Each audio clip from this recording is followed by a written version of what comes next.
Hello, and welcome back to Noir Lullaby. Before we begin, feel free to leave a comment and tell me where you're listening from. I love reading every single one. If you enjoy chilling tales that sing like a dark lullaby, don't forget to like the video and subscribe to the channel. Turn on notifications so you never miss a new story. Now, get comfortable, dim the lights if you dare, relax your mind, let the outside world fade away. And let's begin. Story 1, my wife and I had our first child 10 years ago. Her name is Lily, and from the moment she entered our lives, everything changed. She was a beautiful baby with bright eyes, a gentle nature, and a way of studying the world that made her seem older than she really was. Even as a toddler, she was calm around strangers, polite when she learned to speak, and strangely patient for a child her age. As she grew, that only became more obvious. She was smart, well-behaved, and always curious. Teachers praised her. Neighbors loved her. Family members constantly told us how lucky we were. My wife and I were proud of her from the beginning, and with each passing year, that pride grew stronger. It also became clear very early in Lily's life that she was drawn to art. Yes, I know how that sounds. Drawn to art. The joke was not intended, but it fits. For Lily's third Christmas, my wife and I bought her one of those small whiteboards made for children. It came with a set of dry erase markers in bright colors. We thought it would be a simple toy, something she might play with for a few days before moving on to whatever else caught her attention. We were wrong. The moment she opened it, she forgot about almost every other gift beneath the tree. She sat on the living room floor with the board balanced across her little legs and began making lines, circles, strange shapes, and messy figures. She switched between red, blue, green, black, and purple, carefully returning each cap when she changed colors. What amazed us was that she never drew on herself. Most children her age would have covered their hands, faces, clothing, and probably the walls with those markers. Lily did not get a single mark on her skin. Every line went directly onto the whiteboard. She treated it almost like something important. For hours at a time, she would sit in the same spot, drawing and erasing. She sometimes drooled onto the board because she was so focused that she forgot to close her mouth. She did not complain. She did not ask for food. She barely responded when we spoke to her. She simply drew. At first, my wife and I thought it was adorable. We would watch from the couch and whisper about how focused she looked. Sometimes she would hold up the board proudly, showing us a group of colorful lines that she claimed was a horse, a castle, or our family. We praised every picture. That's wonderful, Lily. You did such a good job. You're going to be an artist one day. She always smiled when we said those things. The problem came when it was time to stop. If we told her it was bath time, she would hold the board tighter. If we said she had to eat dinner, she would shake her head. Bedtime was the worst. The moment we tried to take the board away, Lily changed. Our quiet, polite little girl would begin screaming. She kicked her feet, struck the floor with her hands, and twisted her body with surprising strength. Sometimes she tried to bite us. Other times she threw herself backwards so violently that we had to catch her before she hit her head. The tantrums continued until she became too tired to fight, or until we returned the board. There was no easy middle ground. My wife and I tried to laugh it off. Children became attached to toys. That was normal. We told ourselves she simply loved drawing more than other children did. Still, there were moments when her reaction made me uncomfortable. During those tantrums, Lily did not seem upset in the usual childish way. It was not only sadness or anger. She seemed afraid. Sometimes, while my wife held her, Lily would reach toward the whiteboard as though something terrible would happen if she remained away from it. Then, as soon as we gave it back, she became calm. Her breathing slowed. Her tears stopped. Her hands immediately reached for the markers. Time passed, as it always does, and eventually Lily began losing interest in the whiteboard. She used it less often. Then she stopped asking for it entirely. My wife and I should probably have been relieved. Instead, we worried that she was losing her love for art. We had convinced ourselves that her obsession was talent. We believed the whiteboard had revealed something special in her, something we needed to encourage. So we decided to buy her a coloring book.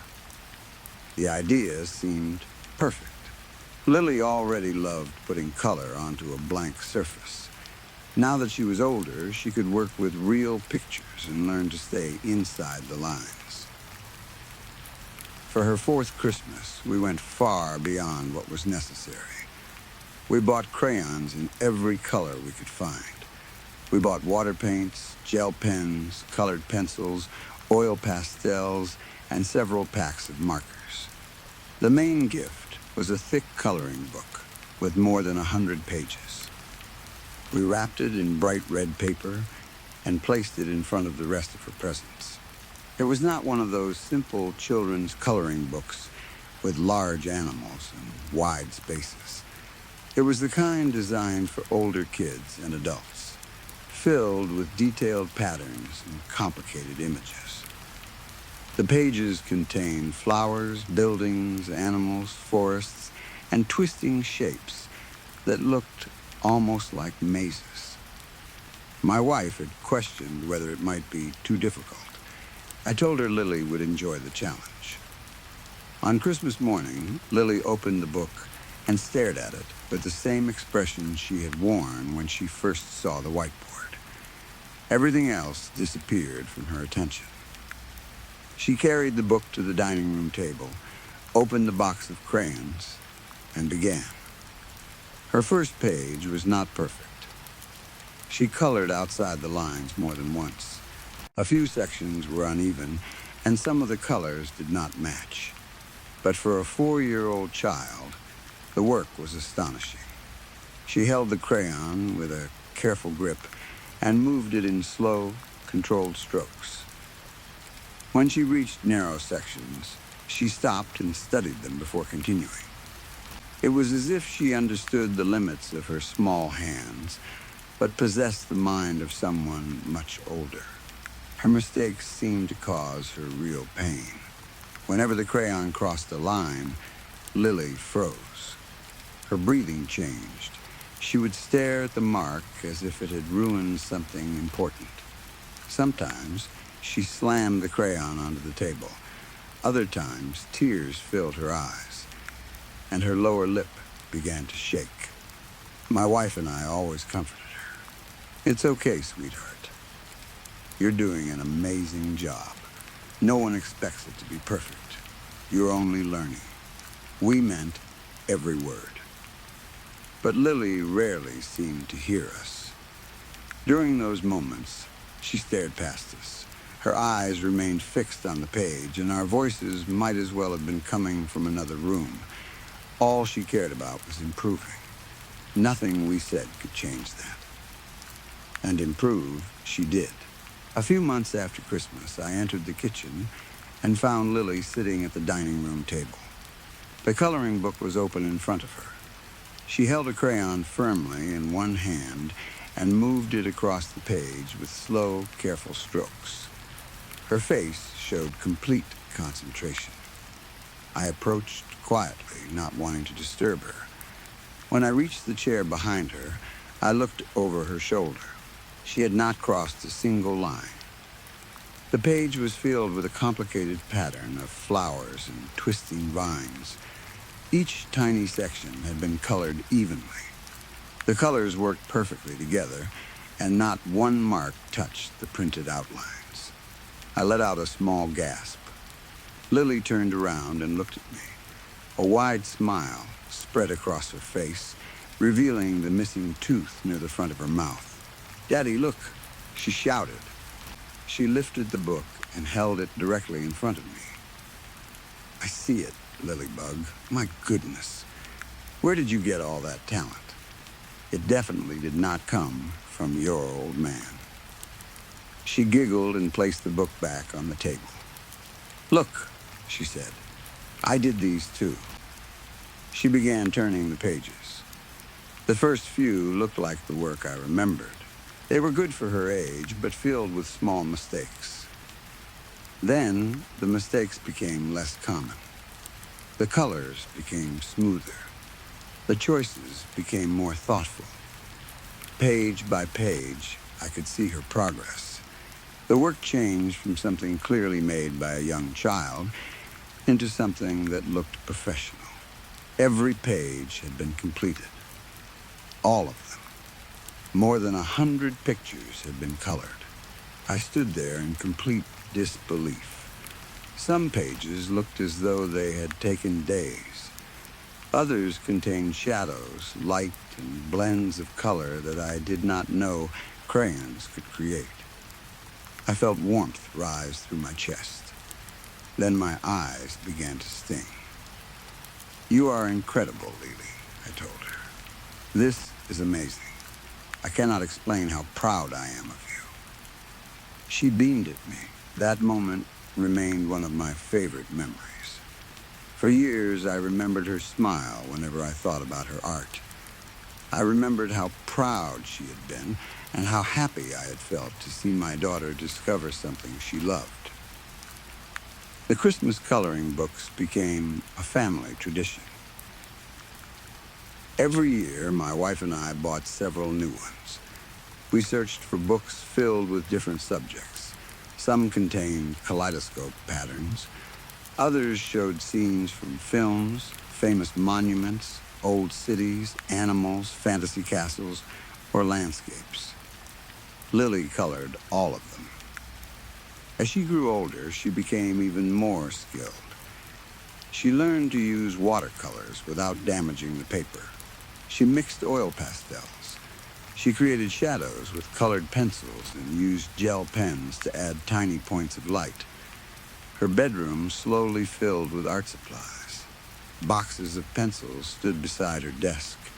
Paintbrushes filled jars. Completed books were stacked on shelves and beneath her bed. We never stopped encouraging her. We signed her up for art classes. We displayed her best work around the house. When relatives visited, we proudly showed them what she had created. People began using words like gifted and extraordinary.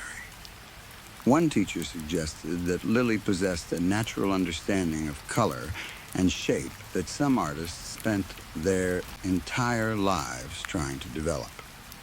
She was still quiet about it. She did not brag. She simply worked. Sometimes, late at night, I heard movement from her bedroom and found her sitting at her desk, drawing beneath the light of a small lamp. When I told her to sleep, she usually nodded. But once I closed the door, the sound of the pencil often continued. I should explain something before continuing. I remember every coloring book we bought.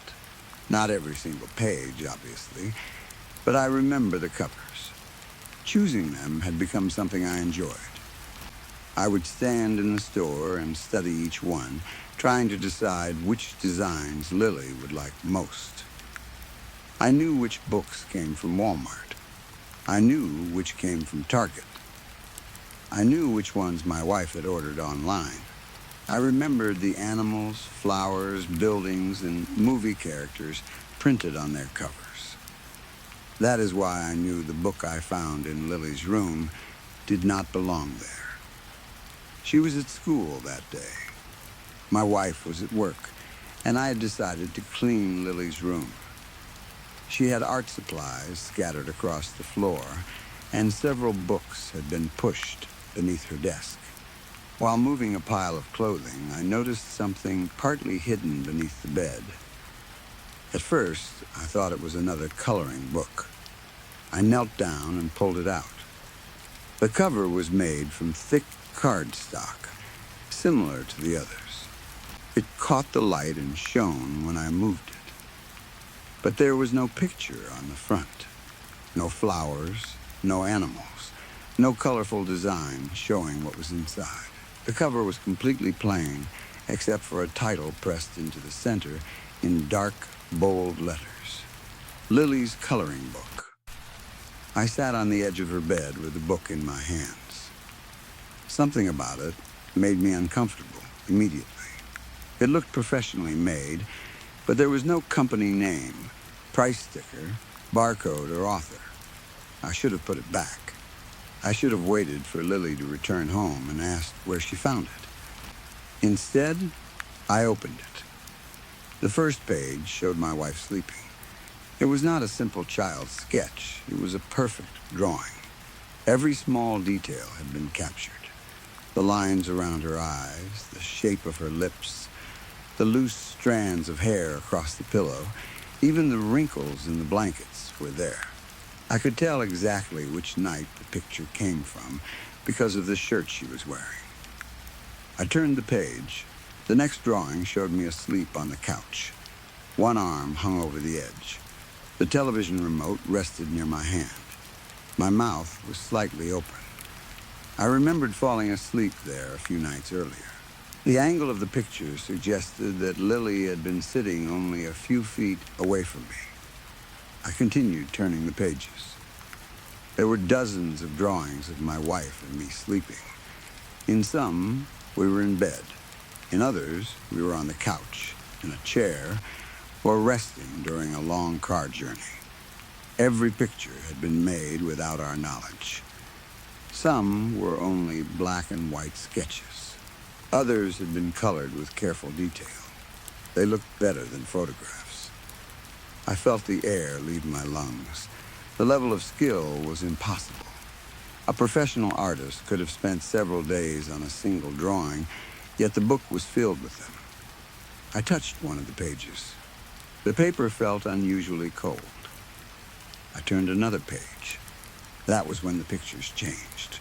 The first disturbing image showed my wife and me lying beneath the Christmas tree. At first, I thought we were sleeping. Then, I noticed the blood. Our bodies had been placed side by side on the floor. Torn coloring book pages surrounded us. Crayons, pencils, brushes, and markers were scattered among the pieces of paper. My wife's eyes were open. Mine were missing. The next page was worse. Our arms and legs had been torn from our bodies. Colored pencils had been pushed into the mangled openings where our limbs should have been. The pencils stuck from the wounds like strange replacements. Lily had colored the blood with such care that it looked wet. Dark red gathered beneath our bodies. Lighter shades marked the edges, where the blood had begun to dry. Tiny reflections had been added to the larger pools. I felt as though the blood might leak from the paper if I touched it. I should have closed the book. I could not. My hands continued turning the pages. Each picture became worse. One showed my wife sitting at the dining room table with crayons pushed through her fingers. Her hands had been spread across a half-finished page.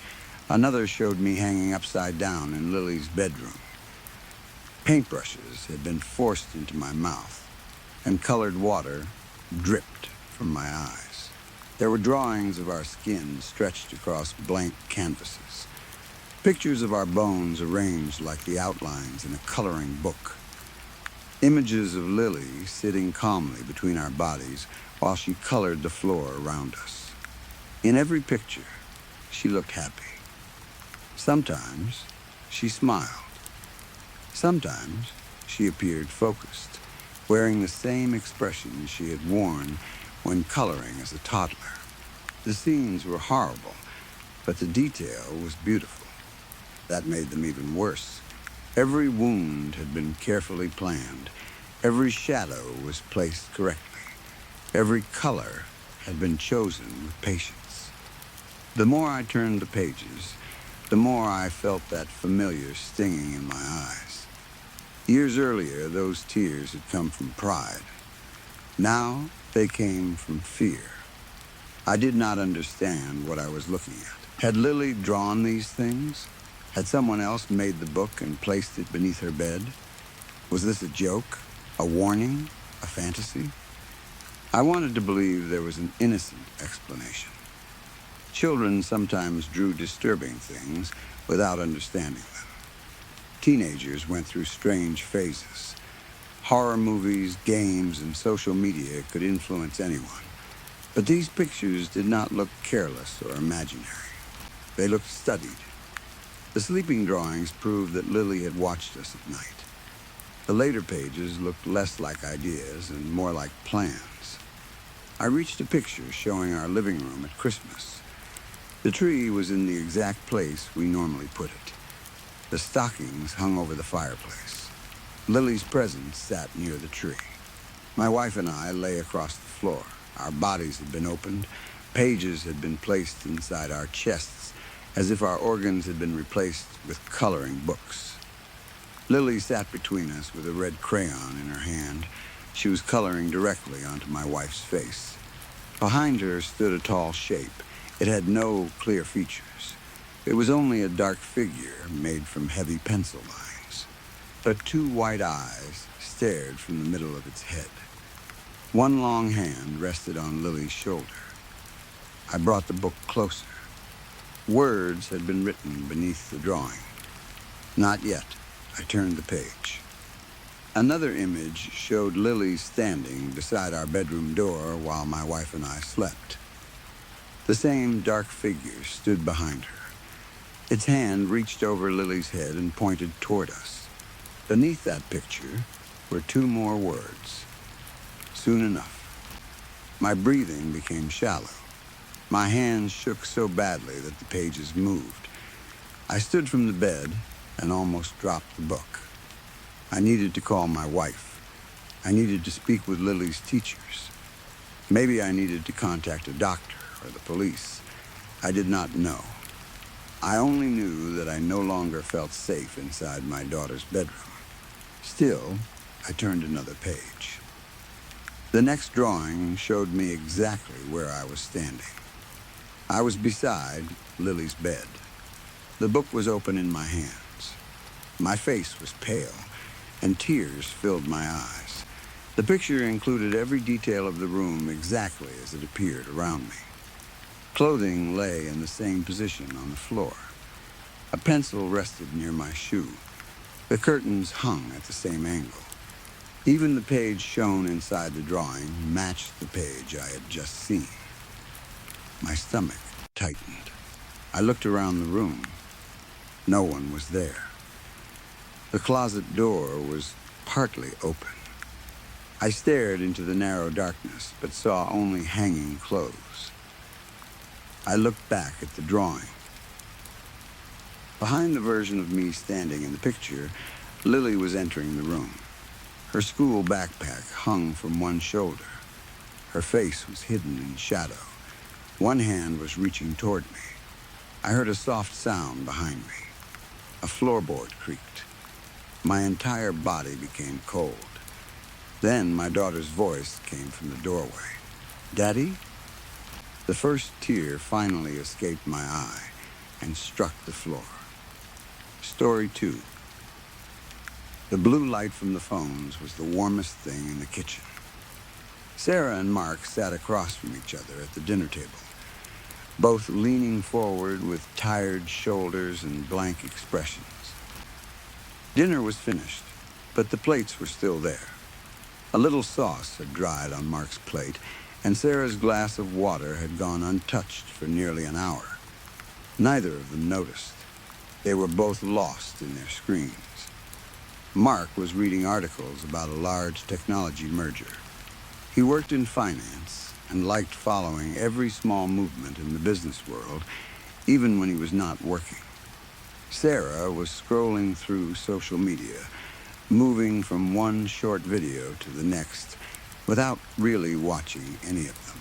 The kitchen was quiet, except for the occasional tap of a finger against glass. In the living room, their children were just as silent. 8-year-old Leo and 6-year-old Emmy were sitting on the rug in front of the television. Each child held a tablet. They had downloaded a new sandbox game earlier that afternoon called the Static Manse. At first, Sarah thought it was just another harmless building game. The children had played many games like it before. They built farms, villages, castles, restaurants, and strange little worlds full of colorful animals. Most of the games were simple. The children completed small tasks, earned digital coins, and used the coins to buy new objects. The Static Manse looked similar, though its colors were darker. The game placed the player inside an old haunted house. The walls were gray, the windows were black, and a soft layer of static moved across everything. Players had to repair and furnish the house one room at a time. Leo had found the game in an advertisement. The ad showed a tall, narrow mansion beneath a stormy sky. A message flashed across the screen. Build, collect, complete. The game was free, and it had no age warning. Sarah had barely looked at it before allowing Leo to install it. Just don't buy anything, she had said. Leo promised he would not. What Sarah and Mark did not notice was that the Static Manse did not use normal digital money. There were no coins, gems, points, or tokens. Instead, the game had something called asset requirements. When a player wanted to add an object to the digital house, a request appeared on the screen. The request did not explain where the item came from. It only described the asset that the house needed.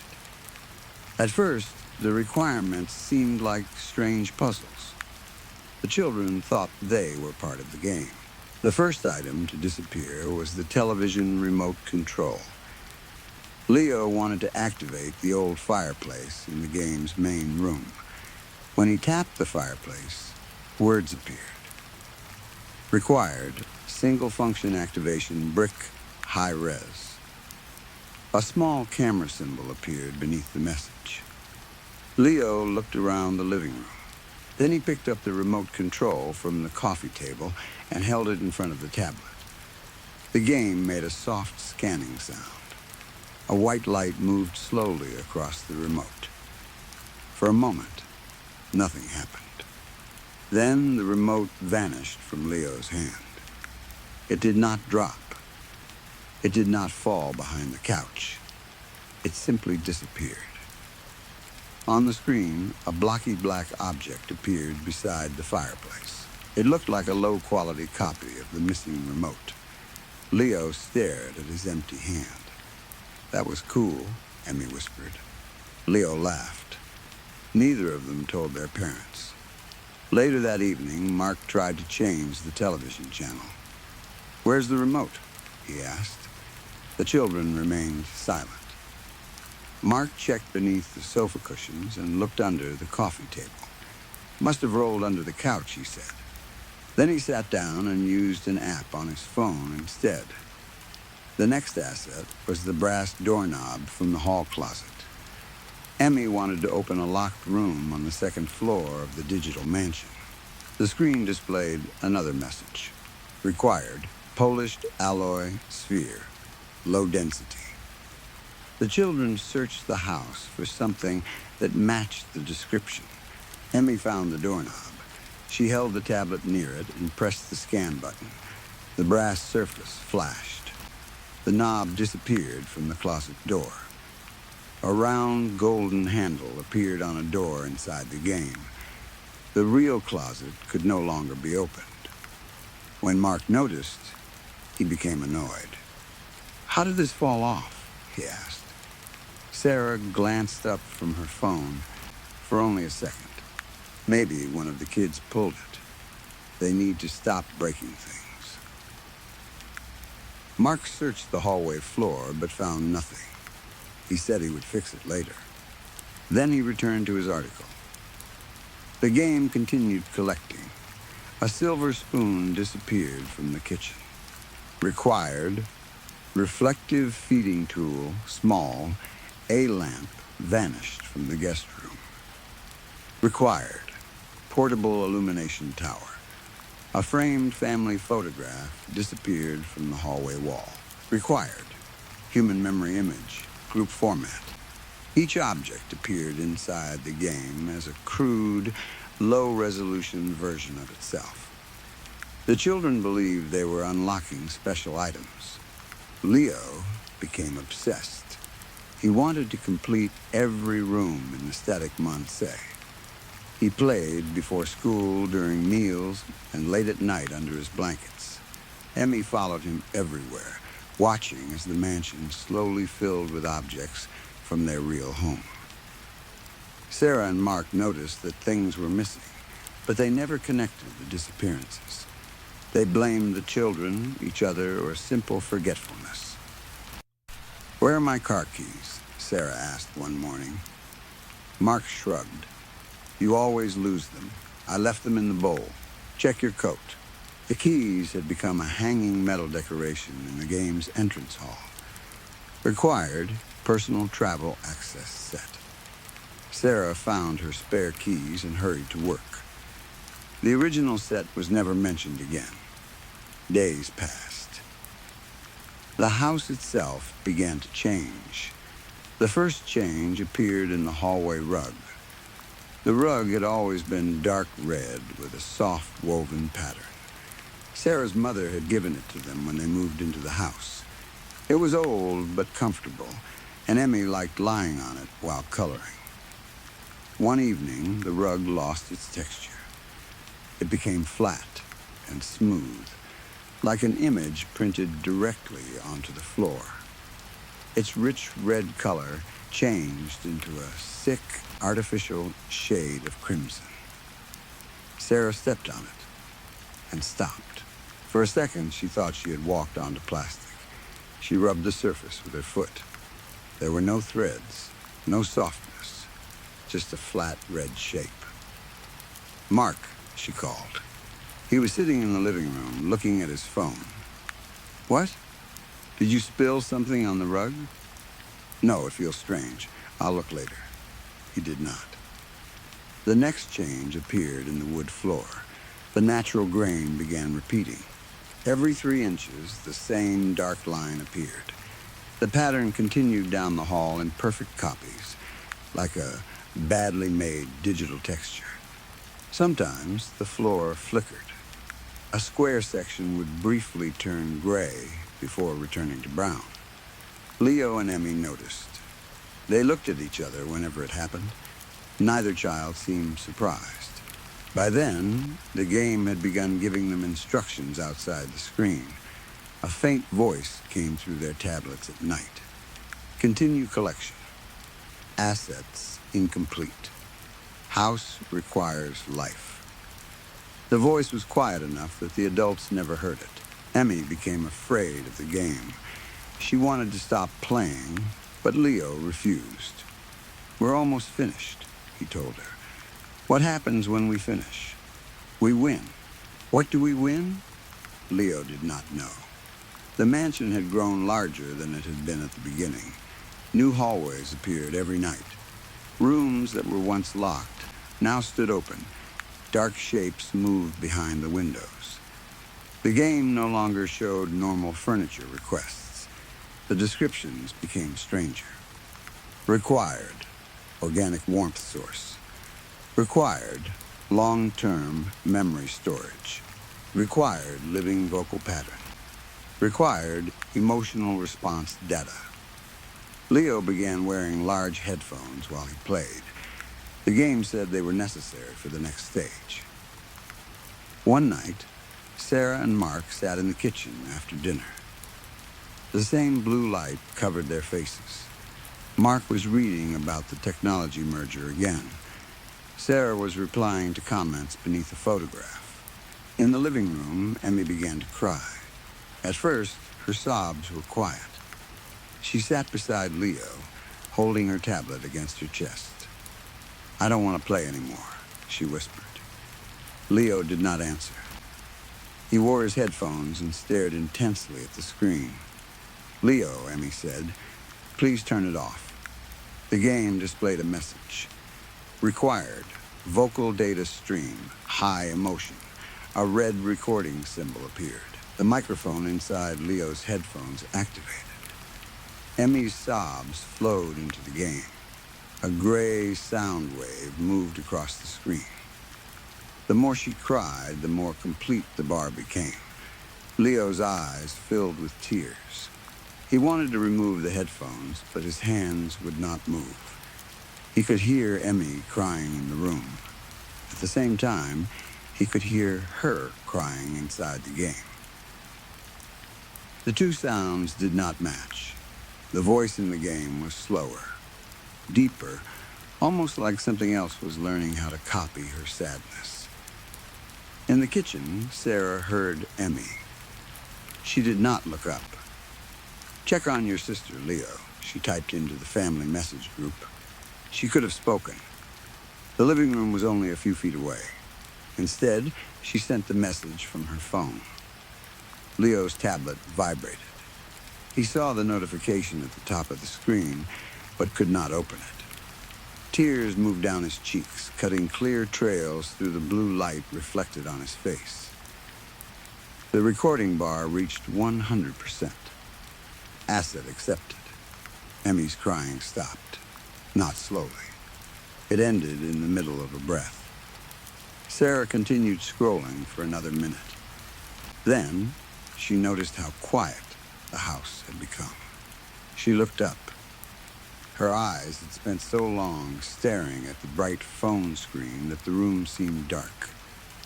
For several seconds, her vision held the blue shape of the display. She blinked. Something in the living room looked wrong.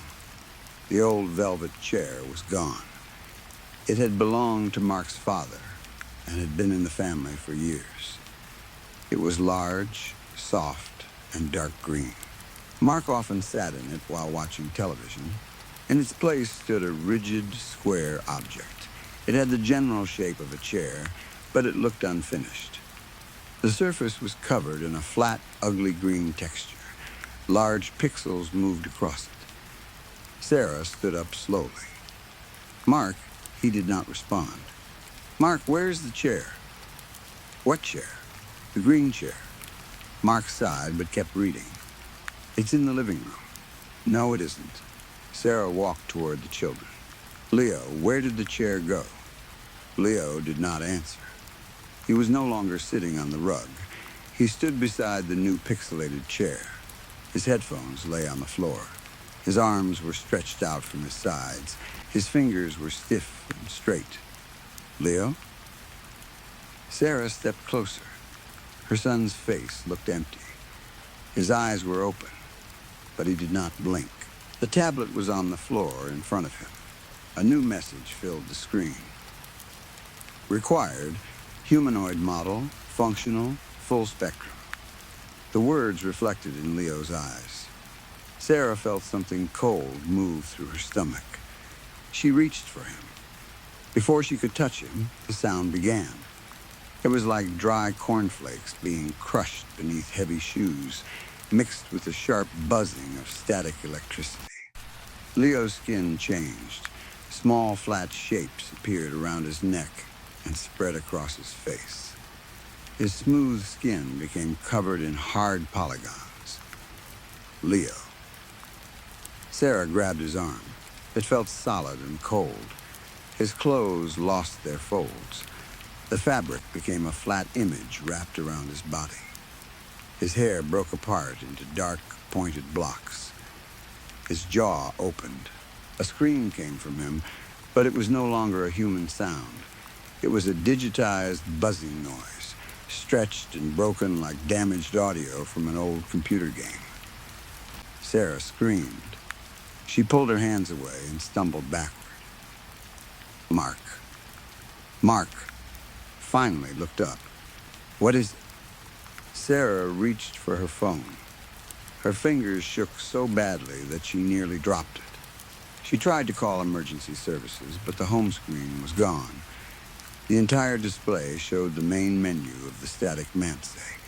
The digital house stood against the black sky. The word play blinked beneath it. Sarah pressed the side button. The screen did not turn off. She tried to close the app. Nothing happened. The play button continued flashing. Mark came into the living room. His expression changed slowly. First, he looked annoyed. Then, confused. Then afraid. He saw the glitching wood floor. He saw the low-resolution chair. He saw Leo. The boy was now a terrible three-dimensional model. His body had lost all natural shape. His arms were too long, his shoulders too square, and his face was frozen in a wide smile. "Leo?" Mark whispered. The model turned its head toward him. The movement came in sharp stages. Click, pause, click, pause. Mark stepped back. "Where is Emmy?" Sarah looked around. She had been so focused on Leo that she had forgotten Emmy. "Emmy?" she called. There was no answer. A small shape stood in the corner of the living room. At first, Sarah thought it was a shadow. Then the wall flickered. Emmy had been flattened into the surface. She was no longer a child standing in the room. She had become a small, silent image stretched across the corner where two walls met. Her eyes were large blocks of black color. Her mouth opened and closed without sound. Sarah rushed toward her. The image of Emmy moved deeper into the wall. The texture repeated, creating several smaller copies of her body along the baseboard. "No," Sarah whispered. "No, no, no." She scratched at the wall with her fingernails. The paint came away, but Emmy remained trapped beneath it, flickering like a damaged picture. Mark looked down at his phone. The news article was gone. A small text box had appeared over the familiar blue background of his browser. A message typed itself one letter at a time. "Thank you for the assets." Mark stared at it. A second line appeared. "New players needed." A third line followed. "Welcome to the server, parent_user_1. Mark's breathing stopped. The phone became heavier in his hand. He tried to drop it. His fingers would not open.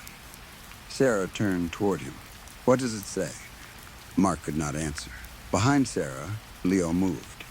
The digital model took one stiff step forward. Its feet did not lift properly. They slid across the floor while making a scraping electronic sound. Sarah heard it and turned. Leo's frozen smile widened. The edges of his face broke apart into small squares. He raised one blocky arm. "Leo," Sarah said. "Please." The model continued toward Mark. Mark backed away until he struck the kitchen table. The blue light from his phone grew brighter. The screen displayed another message. "Final parent asset located." Mark shook his head. No, Leo reached for him. Mark suddenly understood what had happened. The game had not simply stolen objects. It had taken everything the family had stopped noticing. The remote control disappeared because no one cared enough to search for it. The doorknob vanished because it was easier to blame the children. The rug and floor changed while the adults stared at their screens. Emmy's voice was collected because Sarah heard her crying, but sent a message instead of walking into the room. Leo had been taken while both parents sat only a few feet away. The game did not steal through force. It collected what people failed to value. Mark had spent every evening reading articles, watching numbers, and following the lives of strangers while his own children sat nearby. Now the game had found the final thing it needed: his attention. Leo's pixelated hand closed around Mark's wrist. The blue light from the phone spread across his arm. His skin began to flatten. Mark screamed and tried to pull away. His arm stretched into a long, broken shape. His fingers became square. The details of his face began disappearing, one by one. Sarah grabbed him around the waist. For a moment, she managed to pull him back. The television turned on by itself. The static manse filled the screen. Inside the digital mansion, a new room had appeared. It looked exactly like their living room. The low-resolution chair stood beside the wall. Emmy's flat image flickered in the corner. Leo waited in the center of the room. A second human shape began forming beside him. Mark, Sarah watched her husband's body disappear in sections. His legs became transparent. His chest changed into flat, gray blocks. His scream turned into a distorted electronic tone. Then he was gone. The television showed his crude model standing inside the mansion. The digital Mark turned toward the screen. His face had no mouth. Words appeared above him. Parent_user_1 connected. Sarah stood alone in the real room. Her phone vibrated. A new message appeared. Parent_user_pending. She threw the phone across the room. It struck the wall and broke. For 1 second, the screen went dark. Then, every piece lit up. The same blue glow came from the broken glass. Sarah ran toward the front door. The hallway stretched. The repeating wooden floor continued far beyond the walls of the house.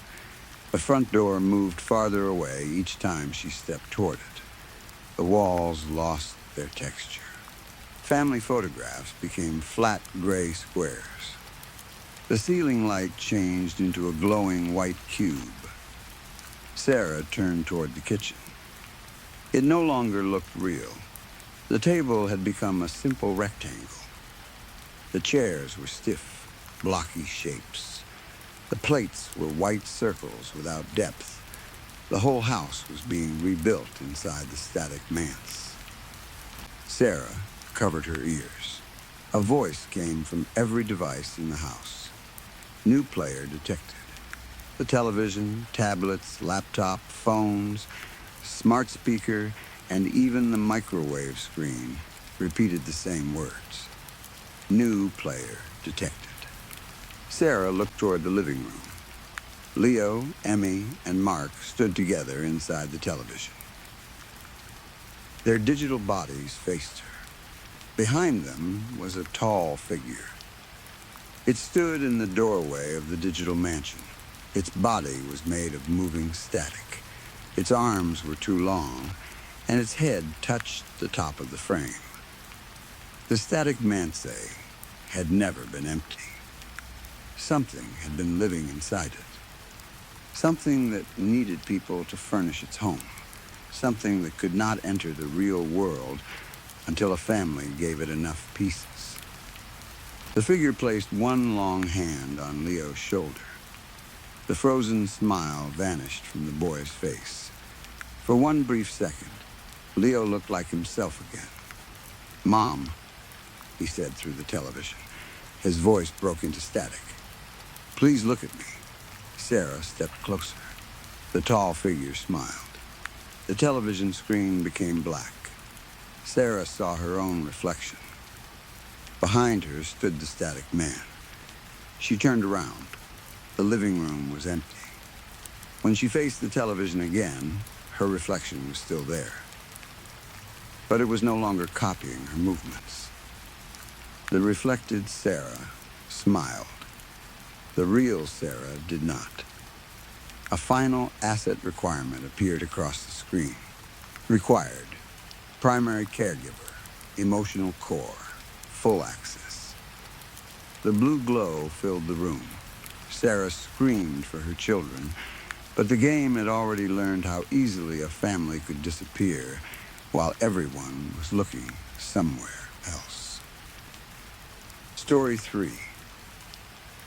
I cannot clearly remember everything that happened to me. And I know some people will think I am crazy after reading this.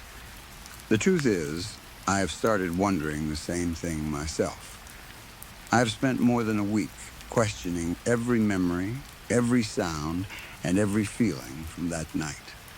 I do not know what I am supposed to do now, but I need other people to hear what happened. Maybe someone will recognize the situation. Maybe someone will be able to explain it. I suppose I should begin by introducing myself, although I cannot reveal too much. I am somewhat famous.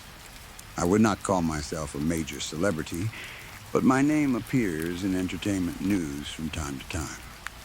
There are articles about me, photographs of me, and millions of people following my social media accounts. Some of them care about my work. Many are only interested in my personal life. I am an artist of some kind. No, I am not an influencer. Please do not insult real artists by calling me that. I am a young woman in my early 20s. I have pale skin, and I usually keep my hair shorter than my shoulders. That is about as much as I am comfortable revealing. The paparazzi already take enough pictures of me.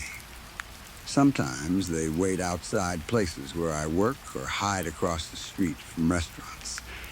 They follow me as though I am some famous pop singer instead of a woman trying to live her life. Because of that, I am asking you for one thing. Should you recognize me from anything I say, please keep my identity private. The incident happened on the night of September 16. Even the date feels strange to me now. There's nothing naturally frightening about it, but whenever I see it written down, I feel sick.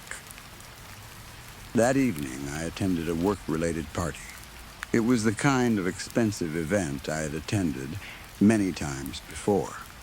There were fancy decorations, carefully chosen music, expensive drinks, and people pretending to enjoy conversations they did not care about. At the beginning of the night, I stayed close to a few people I considered friends. I put the word friends carefully because fame makes relationships difficult. It becomes hard to know whether someone likes you or simply likes being seen beside you. After a while, I started drinking. Yes, I know I have a problem.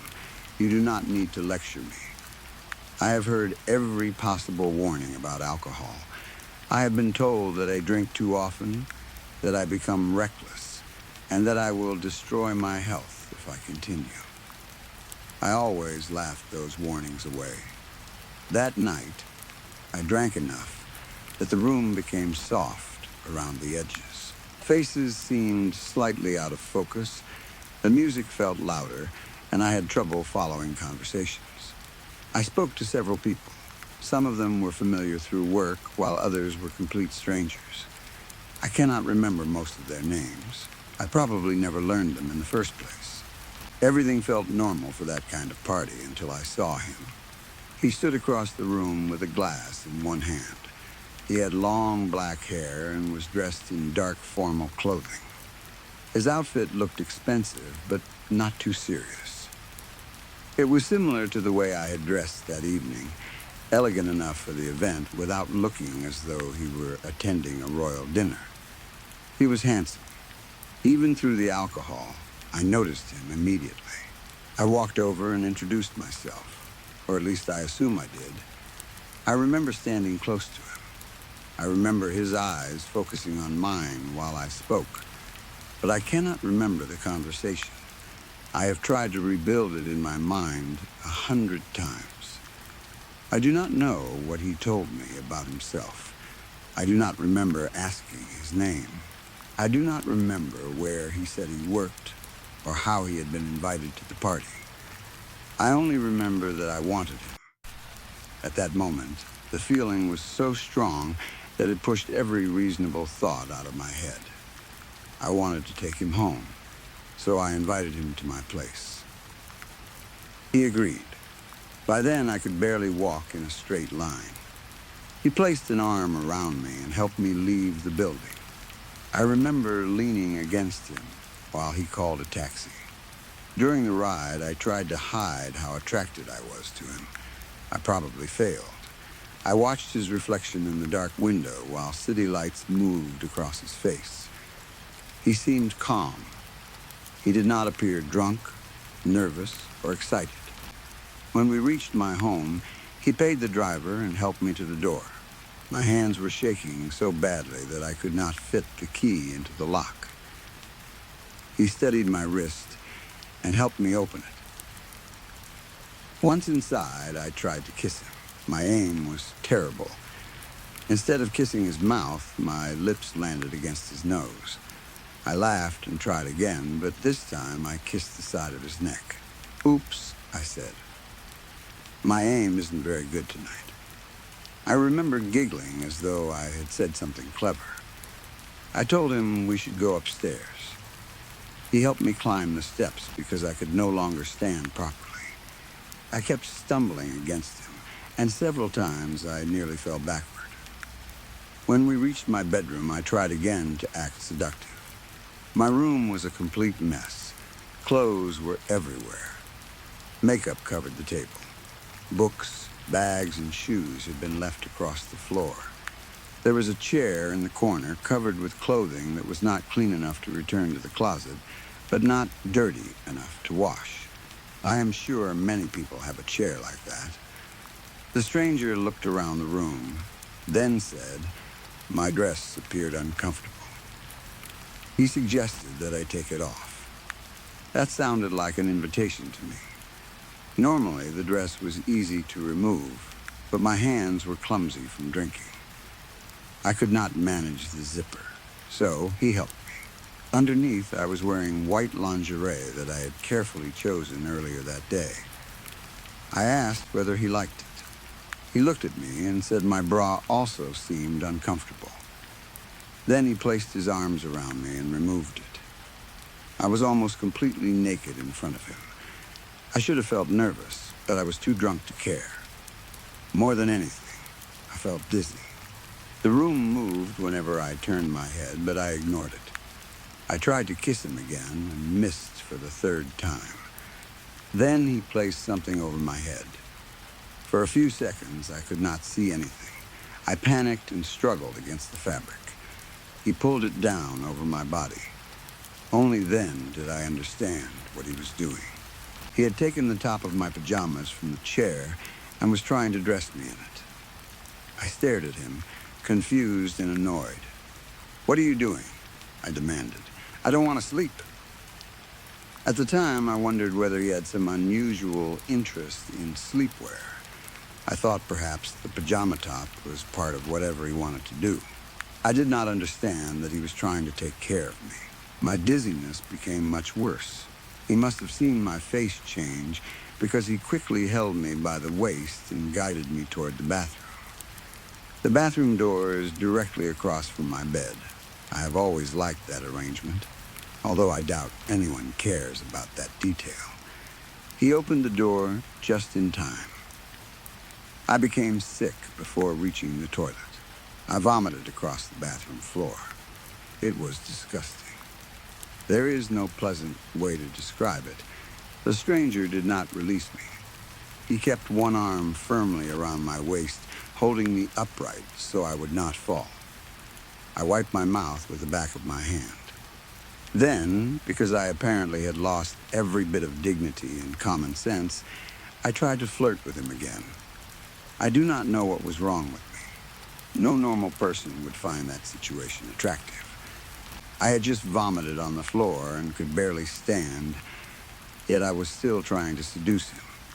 My stomach twisted again before I could say much. This time, I reached the toilet. I dropped to my knees and vomited into it. Unfortunately, I had knelt directly in the mess I had made moments earlier. My knees and lower legs became filthy. Even remembering it makes me want to disappear from shame. Afterward, I felt completely empty. I held tightly to the toilet because I was afraid I would collapse onto the floor.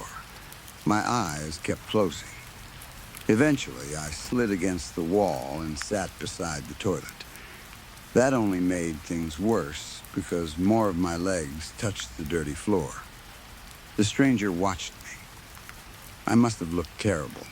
He opened the bathroom cabinet, took out the glass I used for rinsing my mouth, and filled it with water. He held it against my lips and made me drink. He told me that I could become dangerously dehydrated after being sick so many times. I was close to losing consciousness, but the water helped a little. He removed the pajama top from me, probably because he did not want it to become dirty. Then, I made an even greater fool of myself. Most people would have stopped trying to be attractive after vomiting across a bathroom. Not me. My sense of reality was completely distorted.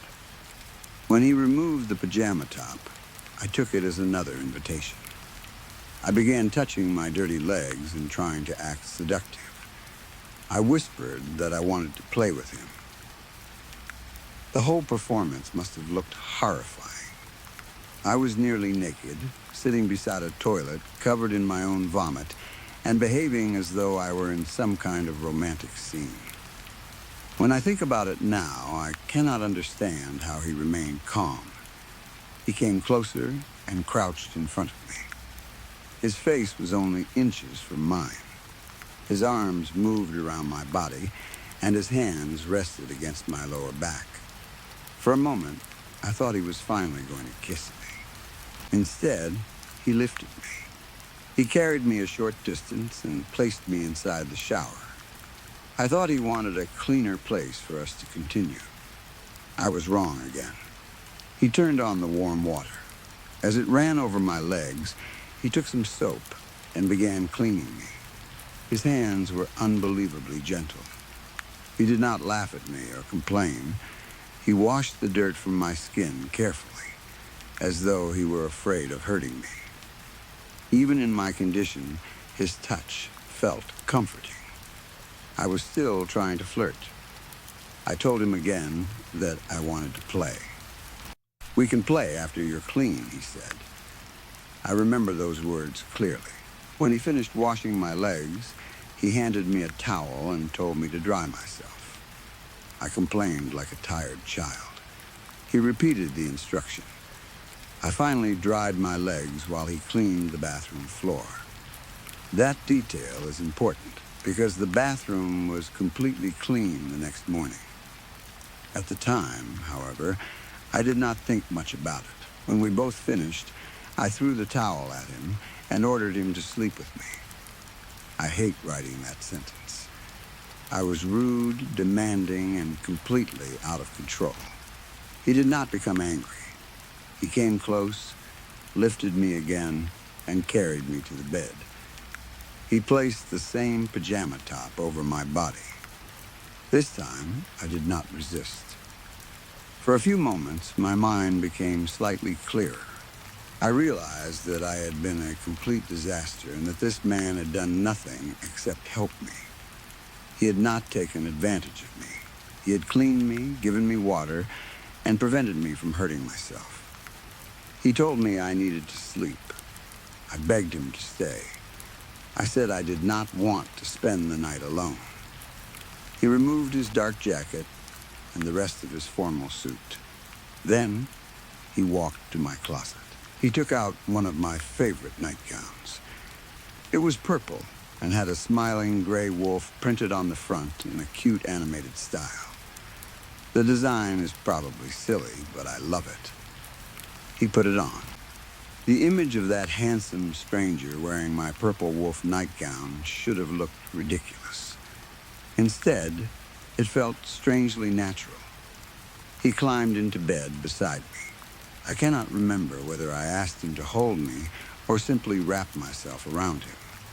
Considering the way I had behaved earlier, I probably did the second. Either way, he embraced me. I rested my head against his shoulder.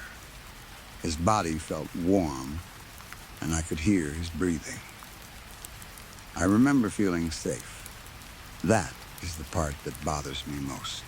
I had met this man only hours earlier, yet lying beside him felt familiar. It was as though I had slept in his arms hundreds of times. Just before I lost consciousness, he kissed my forehead. Then I heard him whisper something. "I love you." I am almost certain that was what he said. I answered without thinking.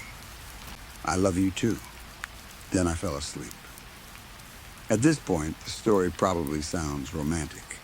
Maybe you think I met a mysterious, kind stranger who took care of me when I was at my worst.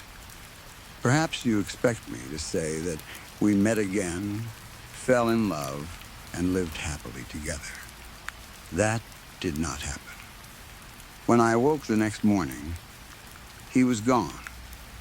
At first, I was not surprised. I assumed he had left early because I had embarrassed myself. Perhaps he woke up, remembered the bathroom, and decided never to speak to me again. That explanation would have hurt, but it would have made sense. Then I noticed the nightgown. The purple wolf nightgown was hanging in the closet. It was in the exact place where I normally kept it. I checked the bathroom. The floor was clean. The shower was dry. The towel he had used was neatly folded. There was no dirty clothing, no water on the floor, and no sign that I had been sick. The glass he had used to give me water was inside the cabinet. Even my dress had been placed carefully over the chair. I searched the bedroom for evidence that another person had slept there. The other side of the bed looked untouched. There was no hair on the pillow, no smell of cologne, no forgotten watch, wallet, phone, or piece of clothing. I checked the whole house for a note. There was nothing. I felt confused and strangely hurt. I knew I had been a disappointment. I had behaved terribly. But he had said he loved me. Why would he say that and then leave without even writing his name? For several minutes, I worried that he might have done something to me while I slept. I sleep heavily even when I have not been drinking. But I felt no physical pain apart from the usual terrible headache and sickness that followed a night of heavy drinking. Nothing seemed to have happened. I called one of my friends who had attended the party. I described the stranger. Long black hair, dark formal clothes, handsome face. She said she had never seen me talking to anyone who matched that description. According to her, she only saw me speaking with people she already knew. She also claimed that she had not seen me leave. I suggested that the stranger and I must have left quickly before she noticed. She sounded uncertain. After the call, I began creating explanations. Maybe he had an emergency. Maybe he received a message while I slept and needed to leave immediately. Perhaps he forgot to write a note. But why has he not returned? Why has he not called or messaged me? It has now been more than a week. For most of that time, I remained inside my house. I kept expecting the doorbell to ring. Every sound outside made me stand up. Every car slowing near the building made my heart race. He never came. Today will be the first time I leave the house since that morning. I have accepted that he is probably not returning. But I need to understand why. The possibility that frightens me most is that he never existed. Could I have imagined the entire night? I know alcohol can change perception. It can destroy memory and make a person confused. But can it create a completely imaginary person? Can it make someone feel another person's hands, hear their voice, smell their clothing, and feel their body beside them? I was drunk, but I was not seeing pink elephants dancing around the room. At least I do not think I was. Maybe this is the result of years of drinking. Perhaps I have damaged my brain more than I realized. I never seriously tried to treat my addiction or other mental health problems. Maybe this is finally the price. Another possibility has been haunting me. What if he was real, but something happened after he left? Maybe he was injured in an accident on September 17. Maybe he is unconscious in a hospital. Maybe he died before he could contact me. I even wondered whether he lost his memory, but I know that sounds like something from a cheap television drama. The truth is, I do not even remember his name. I do not know whether he told me. That may be the worst part. I feel as though I lost the love of my life, yet I cannot tell anyone who he was. I have obtained the guest list from the party. I searched every name on Facebook, Instagram, and other social media sites. He is not there. Perhaps he attended as someone's guest.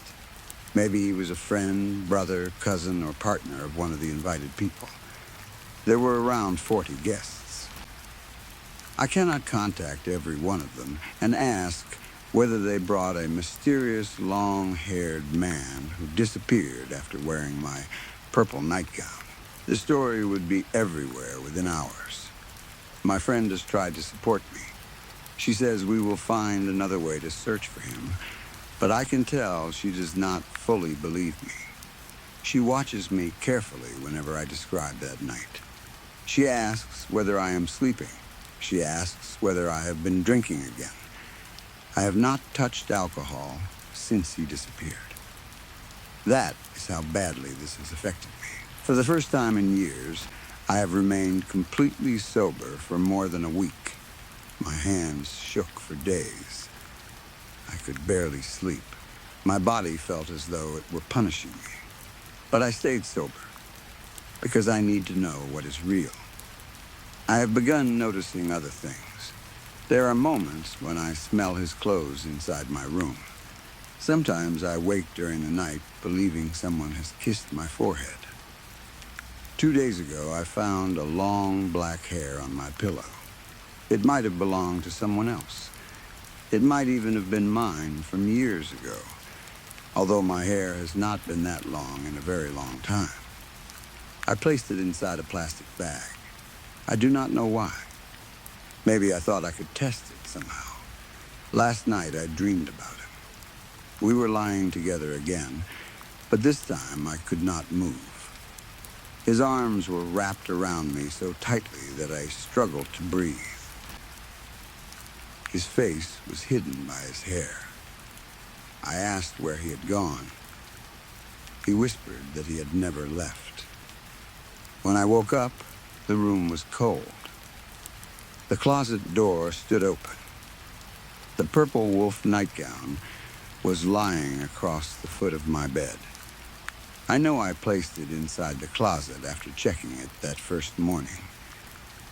I remember doing it. Maybe I moved it while half asleep. Maybe my friend came into the room and touched it. Maybe my memory is failing. There is always another explanation, but none of them make me feel better. I do not know whether I am a good person. I know I have hurt people. I have acted selfishly, lied, and allowed my addiction to control me. Perhaps I do not deserve sympathy. But please, even out of pity, tell me that I am not losing my mind. Tell me there is a reasonable explanation for why this man disappeared without leaving a trace. Tell me where I should search next. Should I contact the taxi company? There may be a record of the journey, but I paid in cash. Or perhaps he did. I cannot remember. Should I ask the party organizers for security footage?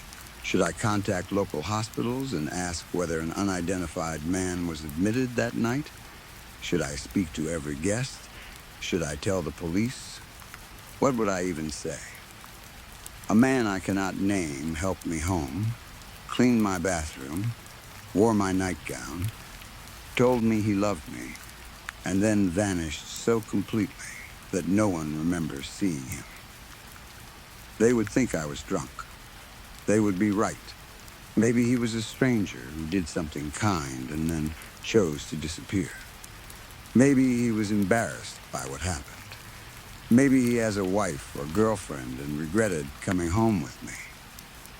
Maybe he never intended to contact me again. Those possibilities hurt, but they are better than the alternative. I need him to be real. I need to believe that another person held me that night. I need to believe those words were spoken by a human voice and not created by my damaged mind. But every day I become less certain. I have checked the building's security system. The camera outside my front door was not working that night. According to the company, it stopped recording shortly before I arrived home and began working again around sunrise. The indoor motion sensors show something even stranger. They recorded movement when I entered the house. But they only recorded one person. Me. There was no second shape behind me. No second set of movements on the stairs. No one entering the bedroom. The system shows me moving through the house alone. I watched the recording logs until I became sick. I know what I remember. His arm was around my waist. He opened the door. He carried me into the shower. He cleaned my legs. He held me while I slept. But the house says I was alone. This morning, I found something written across the bathroom mirror. The words were faint, as though someone had traced them with a wet finger and waited for the glass to dry. I love you too. I have not cleaned the mirror.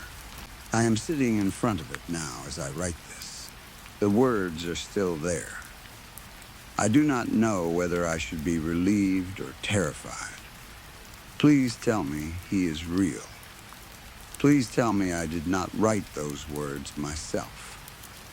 I no longer know what happened on the night of September 16. I do not know who brought me home. I do not know who held me. And I do not know why, whenever I close my eyes, I can feel someone lying beside me, breathing softly against my hair. Story 4. Bailey seemed perfect when I first met her. She had the kind of face people describe as angelic, and when she smiled, it was easy to believe she had been sent into my life for a reason. We met at a farmer's market one Saturday morning. I had a small stall where I sold eggs, tomatoes, peppers, squash, and whatever else was ready from the garden. I had been doing it for years, mostly because it brought in a little extra money and gave me something to do on the weekends. Bailey was selling handmade soaps at a table across the walkway. She wore a loose dress with a colorful flower pattern. It looked like someone had made it from a pair of old curtains, but somehow she made it work. She had bracelets around both wrists, long earrings, and a scarf tied around her hair. She danced behind her table whenever music played from the nearby coffee truck. She looked completely free. Most people at the market walked past her stand, smelled a few bars of soap, then moved on. Bailey did not seem bothered. She laughed, talked to strangers, and gave samples to children even when their parents did not buy anything. Near the end of the day, she came to my table and picked up a carton of eggs. "You raise these yourself?" she asked. "I do." "Do the chickens have names?" I laughed because I thought she was joking. She was not. "A few of them do," I said. "What are they?" I told her the names, and she listened like I was explaining something important. Then she bought 24 eggs and 3 tomatoes, even though she admitted she had no idea what she was going to cook. The next Saturday, Bailey set up her soap stall directly beside mine. She said it was because the sunlight was better there, but I suspected she wanted to be close to me. We talked all day between customers. By the time the market closed, she knew where I grew up, what music I liked, and how many brothers and sisters I had. I learned that she traveled often, made most of her money selling things she created, and hated staying in one place for too long. After the market, she asked whether I wanted to get coffee. That was how it began. We started dating, though Bailey did not like calling it that. Labels are restrictive, she once told me. They put things in boxes. So what are we? I asked. Partners? Partners in what? Whatever comes next. That was the kind of answer Bailey always gave. I had lived a simple life before meeting her. Most of my dates involved dinner at the local steakhouse, fishing by the creek, or watching television at home. Bailey introduced me to things I would never have tried alone. We went on long nature walks through forests I had driven past hundreds of times without entering. She taught me how to make candles and soap in my kitchen. Sometimes we took edible cannabis and wandered along hiking trails, laughing at things that did not seem funny the next day. Other times we got into my truck and drove without choosing a destination. We listened to music, talked about our childhoods, and stopped whenever something looked interesting. Bailey loved roadside attractions. She liked abandoned buildings, flea markets, old cemeteries, strange museums, and diners with hand-painted signs. Most of the time, I enjoyed it. She brought excitement into my life. Being with her felt like stepping outside after years in the same room. 2 months after we met, she moved into my house. She did not own much. She had a small pull-along trailer filled with soap-making equipment, candle molds, jars of dried plants, boxes of clothing, and several bags she refused to let me open. Everything fit inside my garage. It happened quickly, but at the time, it felt natural. I learned one thing about Bailey almost immediately. She acted on every thought that entered her mind. If she saw something from the road and wanted to investigate, we stopped. It did not matter whether we were late, tired, or on our way somewhere important. We stopped at more farmers' markets than I could count. We visited dozens of yard sales. Once, while driving to my cousin's funeral, she convinced me to pull over at a place claiming to have the state's largest totem pole. I told her we were already late. She smiled and said, "Dead people don't care what time you arrive." It was a terrible thing to say, but she delivered it so calmly that I laughed. We were the best-dressed visitors at the totem pole that afternoon. Our small adventures became normal. Some of them were difficult to remember because we had used something before going, but most were harmless. We drove, explored, and enjoyed being together. I thought Bailey was teaching me how to live. I did not understand that she was preparing me. The day everything changed began like many of our trips did. We were driving through the countryside. It was early afternoon, and we had planned to eat hamburgers and fries at Dolly's, a diner about 20 minutes from my house. I was telling Bailey a story about something that happened when I was a child. She suddenly laughed. "What's funny?" I asked. "You are, Mike? Me? What did I say?" She looked out the window, still smiling. "I honestly don't know how you survived before meeting me." "What does that mean?" "All your stories are about normal things. You went to school. You visited relatives. You played baseball. You helped your dad repair fences. That's what most childhoods are like. Didn't you ever do anything without planning it?" We went on vacations. I don't mean vacations. Her voice carried a hint of disappointment. I mean doing something just because it feels right. Stopping at a roadside diner because the outside looks interesting. Turning into a state park because you want to know what's there. Driving down a road you've never seen just because you're curious. I thought about it. No, I admitted. My parents were pretty ordinary. We planned everything. That sounds awful. It wasn't awful. It was safe. Bailey turned toward me. Safe is not the same thing as alive. I did not answer. She watched me for a moment before smiling. Are you ready for a real adventure? I laughed. Don't we have adventures all the time? Those are safe adventures. Farmers markets, antique stores, hiking paths. I mean something real. What counts as real? Somewhere you aren't sure you'll come back from. I looked at her. That doesn't sound fun. It sounds honest. She leaned closer. I'm talking about a token adventure. Elves, orcs, strange food, danger, the whole thing. I had always played it safe. I did not eat at restaurants that looked dirty. I avoided bars where I did not know anyone. I did not walk through strange neighborhoods at night. Those habits had protected me. But Bailey had made me wonder whether I had protected myself too much. Maybe I had spent my entire life avoiding anything interesting. I thought of Bilbo Baggins leaving his comfortable home for an adventure he did not understand. And where exactly are we supposed to find this adventure? I asked. Bailey gave me an odd look. It reminded me of a cat watching a mouse. Then she pointed toward a narrow side road on the left. Turn there. Drive for about a mile, and I'll tell you what to do next. I slowed the truck. Where are we going?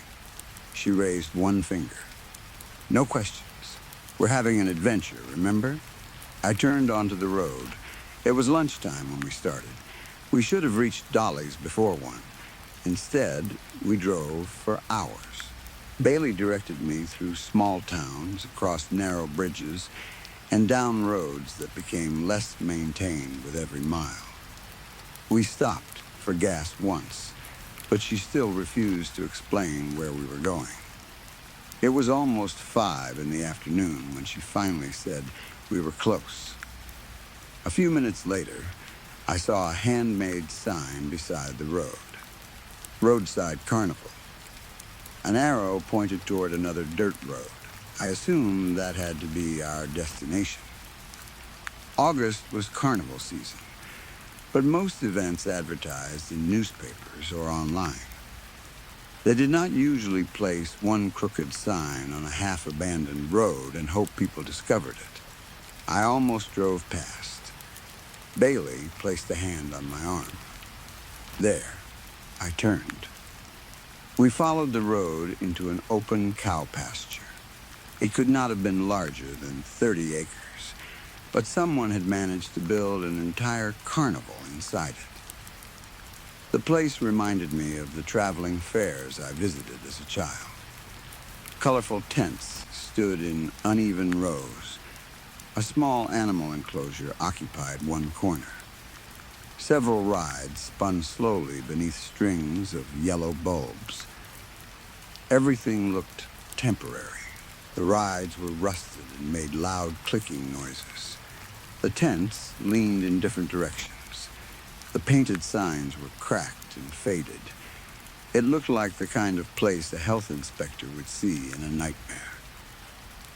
I parked beside a line of old cars and switched off the engine. Bailey looked at me. What? If you wanted to visit a carnival, there are half a dozen closer to home. Those are safe carnivals. She winked. This one is different. How? This is the kind people write about online. The kind that appears out of nowhere and disappears before anyone can find it again. That is not making me feel better. She laughed. These places get a little outside your comfort zone, but they are always fun. You're coming, right? I looked at the carnival workers near the entrance. One was missing several teeth. Another had a long scar running from his forehead to his neck. Bailey smiled at me. Or are you going to be an old fuddy-duddy? I did not want her to see me as boring or afraid. So I got out of the truck. That decision nearly killed me. The carnival looked worse up close. The rides shook every time they moved. The animals in the small enclosure looked thin and unhealthy. One goat had patches of hair missing. A tired horse stood with its head lowered beside a dirty water bucket. The tents claiming to contain strange creatures mostly displayed badly preserved animals. One had what looked like a two-headed calf, but the stitching around the second neck was obvious. The workers looked as rough as the carnival itself. Many were missing teeth. Several had missing fingers. Their clothing was dirty, and most of them stared at us like they were trying to decide how much money we carried. Bailey had asked for elves and orcs. There were no elves. There were plenty of people who looked like orcs. I moved closer to her. She noticed. Her eyes seemed to ask whether I was already preparing to complain. I pushed my fear aside and tried to enjoy myself. We rode a small Ferris wheel that groaned whenever it reached the top. We played a ring toss game that was clearly impossible to win. Bailey bought fried dough, cotton candy, and something covered in powdered sugar. For the first hour, nothing truly frightening happened. Then I began noticing how the workers looked at Bailey. They did not stare at her the way they stared at me. They recognized her. Their smiles were too familiar. Their greetings sounded loaded with meaning. One man, operating a ride, nodded at Bailey and said, "Good to see you again." She pretended not to hear him. A woman selling drinks placed a cup in front of Bailey without asking what she wanted. "Your usual," the woman said. Bailey took it and walked away before I could ask questions. Every time a worker greeted her, she gave me an explanation. She probably remembers me from another carnival. He says that to everyone. I come to these places sometimes. I told you that. But it did not feel like simple recognition. It felt like they had been waiting for us. The thought made me uneasy. Bailey told me to relax. She offered me an edible from her purse. I refused. Normally, I might have accepted it. That evening, I wanted my mind completely clear. The longer we stayed, the stronger my feeling became that something was wrong. I wanted to leave, but I did not want to be the first one to give up. Bailey had already suggested that I was boring and too careful. I did not want to prove her right because a few workers had looked at us strangely. By 8 o'clock, my back hurt and my feet were sore. The sun had gone down, and the carnival lights now glowed against the dark field. "I'm ready to go," I told Bailey. Her smile disappeared for a moment. "Already? We've been here for hours. Just a little longer. We have a long drive home. I haven't visited one of these carnivals in years." The words caught my attention. "You said you only came sometimes. That's what I mean." She smiled again, but it looked forced. "Please, Mike. Another hour. I'm tired." Her expression suggested she wanted to call me an old man. Instead, she sighed. "Fine. Do what you want. I need to use the bathroom first. There are portable toilets behind the midway." I walked away while Bailey searched for something else to do. That trip to the bathroom saved my life. I found a row of portable toilets near the back edge of the carnival.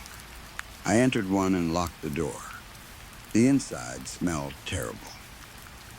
I sat with my pants around my ankles, trying to decide how to convince Bailey that we needed to leave immediately.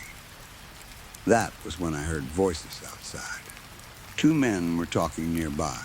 Their accents were thick, and their voices were rough. I assumed they worked for the carnival. I had nothing else to listen to, so I leaned toward the wall. "How much longer before we start?" one asked. "You know how this works," the second man replied. "They enjoy themselves first. Ride the rides, eat the food, get tired. Then we spring it on them. When? When they're too full and worn out to fight." The first man laughed. "That's how we always get them."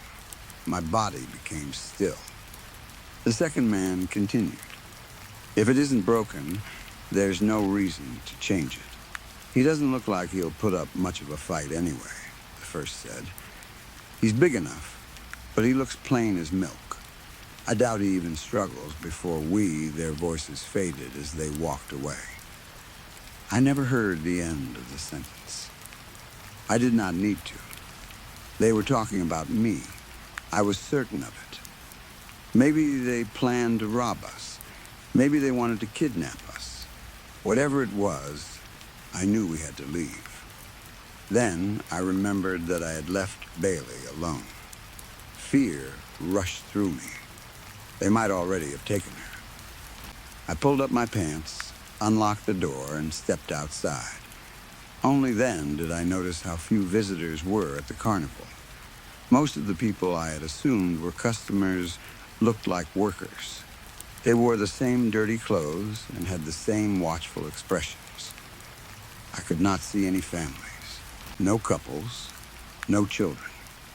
It seemed Bailey and I might have been the only real visitors. That made the carnival feel completely different. The cheerful music sounded wrong. The smell of sugar and hot oil turned my stomach. The workers' smiles looked less welcoming and more hungry. I moved quickly through the crowd, searching for Bailey. Every person I passed watched me. You can feel when someone is looking at you. Even when you do not see their face, your body knows. I felt dozens of eyes following me. I reached the midway and saw a group moving in my direction. 6 men. 2 were large enough to play bodyguards in a crime movie. Their arms were thick, and they wore heavy jackets despite the warm evening. The man in front pointed at me. The group changed direction and came straight toward me. They tried to appear casual. They failed. I wondered whether they had already captured Bailey. If they caught me too, neither of us would escape. I slipped between 2 game stalls and lowered my head. My heart pounded as I moved behind the booths. There was nowhere to blend into because the carnival was nearly empty. I found an abandoned game stall and crouched behind it. The group passed nearby. I heard angry whispers. Where did he go? He was right there, checked behind the rides. I remained still. After a moment, their voices moved farther away. I almost stood. Then I heard someone else approaching. A deep, raspy voice spoke first. We lost him, Bailey answered. I told you not to lose him. My whole body went cold. She sounded angry. I spent nearly 3 months getting him ready, she continued. All you had to do was grab him when he came out of the bathroom. He can't have gone far, the man said. We'll find him. You had better. The ritual starts in 3 hours. There will be hell to pay if we don't have him. Their footsteps moved away. I stayed crouched behind the booth, afraid to breathe. 3 months. Bailey had been living with me for 2. She had met me at the market almost exactly 3 months earlier. Everything had been planned. Her stall beside mine, the dates, the adventures, moving into my house, the drive to the carnival. She had not fallen in love with me. She had been preparing me for a ritual. I did not know who the carnival workers were or what they planned to sacrifice me to. I only knew I had to leave. I slowly raised my head above the booth. A few workers stood at the far end of the midway, but they were looking in the opposite direction. I remained low and moved along the back of the stalls. Most of the workers searched the places where they expected me to hide. They did not realize I was moving toward the entrance. I covered a good distance before someone spotted me. I came out near a food stand. The smell of fried cookies and funnel cake filled the air. A man shouted. There he is. I found him. Adrenaline exploded through my body. I ran. I did not think about Bailey. I did not think about the carnival. I thought only about my truck. Several large workers stepped into my path. I changed direction, ran around them, and kept moving. The carnival became a blur of flashing lights and spinning rides. Music played from damaged speakers. Bells rang. People shouted behind me. The happy sounds became terrifying. Each time I thought the path was clear, another worker appeared. For such a small carnival, there seemed to be an endless number of them. They came from behind tents, rides, and food stalls. I ran past a spinning ride near the edge of the field and finally saw the entrance. The gate was made from thin wooden boards. The ticket taker stood in front of it. He was enormous. His body filled almost the entire opening. I knew I could not stop.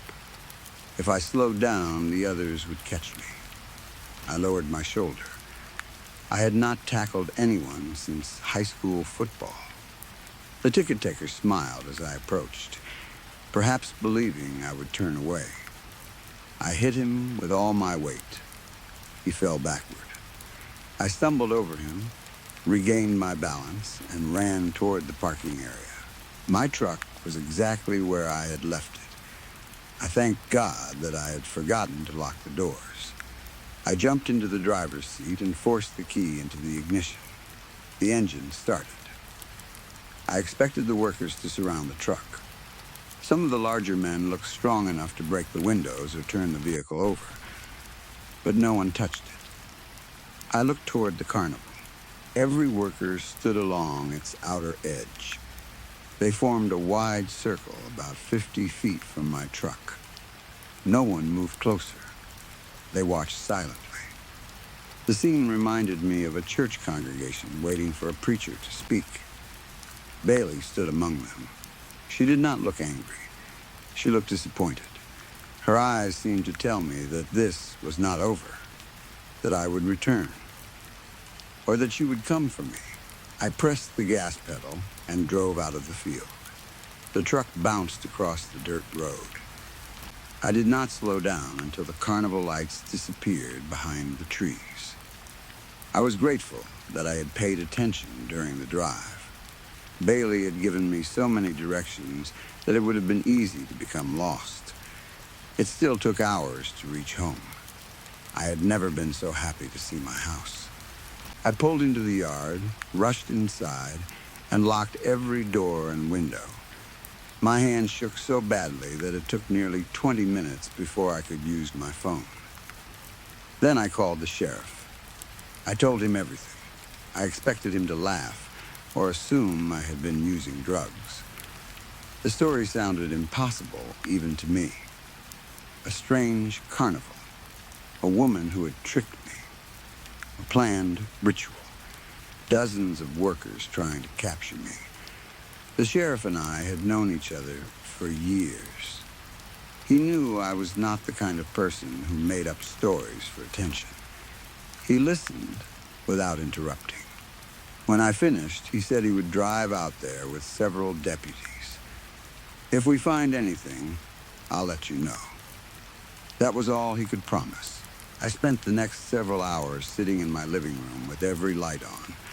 I kept a hunting rifle beside me and checked the windows whenever I heard a sound outside. The sheriff returned late that night. His face looked pale. Whatever he had found, it had been enough to make him believe at least part of my story. We found something, he said. The carnival? Not exactly. What does that mean? The rides were still there. So were the tents, lights, animal pens, and food stands. But no people? Not one. He removed his hat and looked toward the road. The rides were still moving. The lights were still on. We could smell food frying even though the cooking fires had been put out. I imagined the empty carnival operating in the dark field. There was no one there, he continued, but every deputy felt like we were being watched. Did you find Bailey? No. What about the others? They left in a hurry. The sheriff took a slow breath. We found some things that make us believe you may have been right about the sacrifice. My stomach tightened. What things? Clothing, wallets, shoes, personal belongings. How many? A lot. The sheriff looked uncomfortable. The money was removed from the wallets, but the identification cards were still inside. We checked some of the names. And several belonged to people who have been missing for years. I sat down. The sheriff continued. Some disappeared from nearby counties. Others came from much farther away. Different ages, different backgrounds. How did they die? We don't know yet. What else did you find? He hesitated. There was a large tent at the back of the carnival. The ground inside was stained. We found ropes, knives, and markings painted onto the floor. What kind of markings? Nothing I recognized. He looked directly at me. If Bailey contacts you, call us immediately. We would like to ask her about the people she has been traveling with. I promised I would. But I do not know whether I will live long enough to make that call. Bailey still has a key to my house. She knows where I live. Most of her belongings are still inside my garage. Her trailer is parked beside my tools. Her clothes are in my bedroom. Her soap-making supplies cover half my kitchen. Maybe she abandoned everything. Maybe she knows I contacted the police and will never come back. But I cannot believe that. I remember how she looked at me from the edge of the carnival. She was not afraid. She was not worried. She looked patient. It was the expression of someone who believed she had only suffered a small delay. I have changed the locks, but I still check every room before sleeping. Sometimes I hear movement in the garage. When I investigate, nothing is there. Last night I found one of Bailey's handmade soaps sitting on my kitchen table. I had thrown all of them into a box in the garage. The soap was shaped like an angel. A small note lay beneath it. The message contained only 3 words. Adventures require sacrifice. I gave the note to the sheriff this morning. He told me to stay with family until they could find Bailey. I do not have anyone close enough to take me in, so I am still here. Waiting, maybe the whole thing was an elaborate joke. Maybe the workers never intended to kill me. Maybe the clothing belonged to people who had simply left it behind. But I know what I heard. Bailey spent 3 months preparing me. The ritual was supposed to begin 3 hours after I escaped. They needed me alive for something. If you meet a strange, charming woman who appears in your life without warning, be careful. If she tells you that your life is too safe, do not let her make you feel ashamed. Safety is not weakness. Routine is not a prison. Sometimes the boring road is the only road that brings you home. I still do not know what Bailey and those carnival workers planned to sacrifice me to. I only know they failed. And if the sheriff is right about the missing people, they have performed this ritual many times before. They may need another victim very soon. Or perhaps they are still waiting to finish with me. Story 5. They do not want me to write about this. In fact, I believe that by writing these words, I am placing my life in immediate danger. Even now, while my hand moves across the page, I can hear sounds outside the room. Footsteps in the hallway. Low voices behind the door. The careful movement of people who do not want me to know they are there. They will come for me soon. Still, I must continue. This may be the last thing I ever do, but you need to know the truth.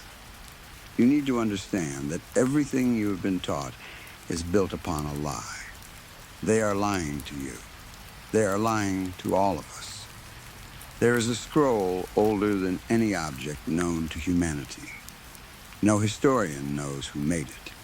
No priest knows who wrote it. No scientist can explain what it is made from or how long it has existed. The scroll has appeared throughout history in places where it should not have been. It was found among the burned ruins of the great library of Alexandria. The flames had destroyed thousands of books and records, turning centuries of knowledge into smoke and ash. Yet the scroll remained untouched. The parchment was not burned, darkened, or even warmed by the fire.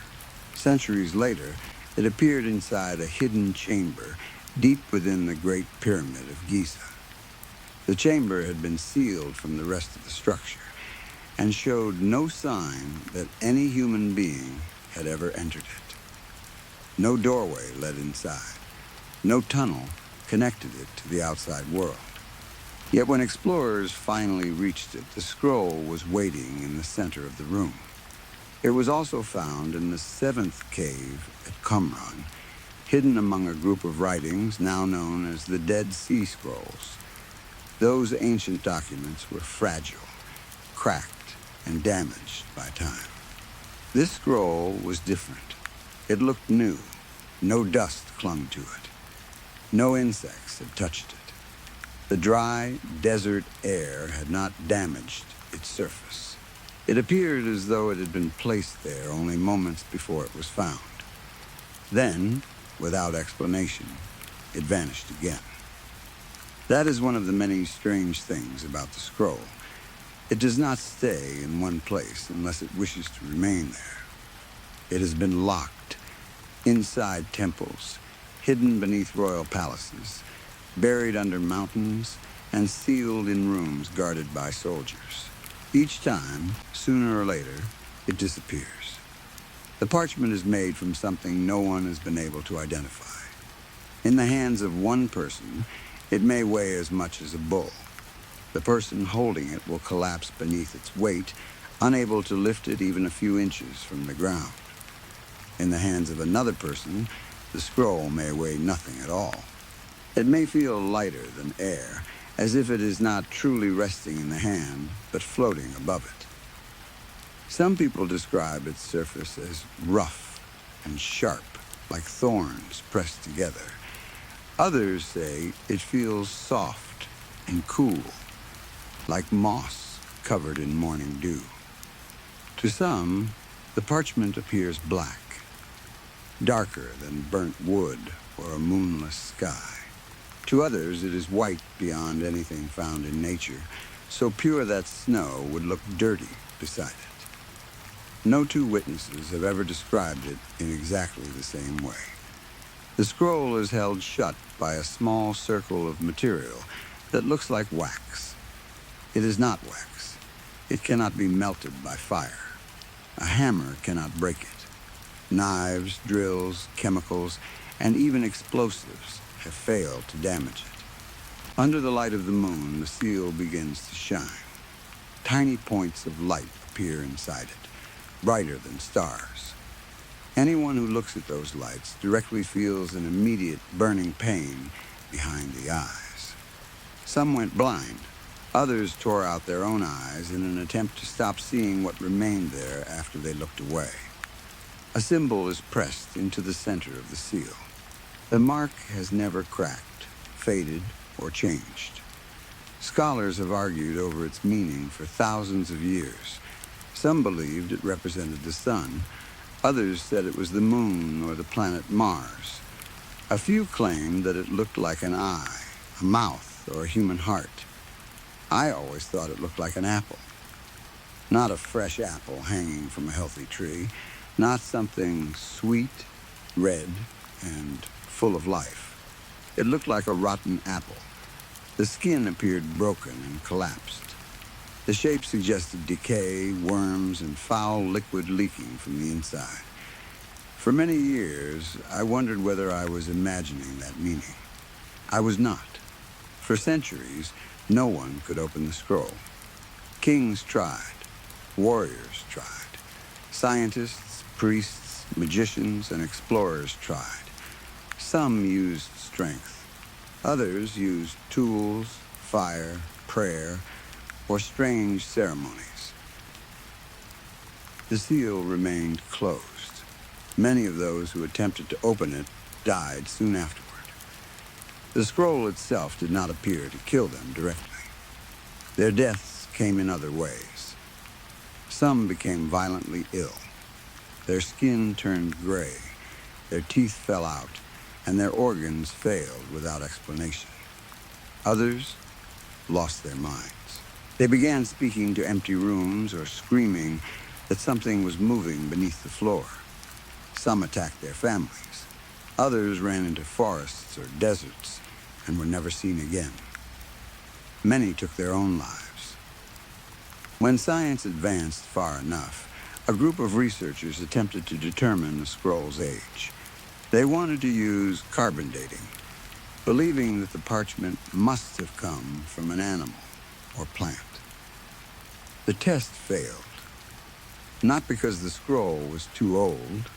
It failed because the material contained no carbon at all. The researchers repeated the test many times.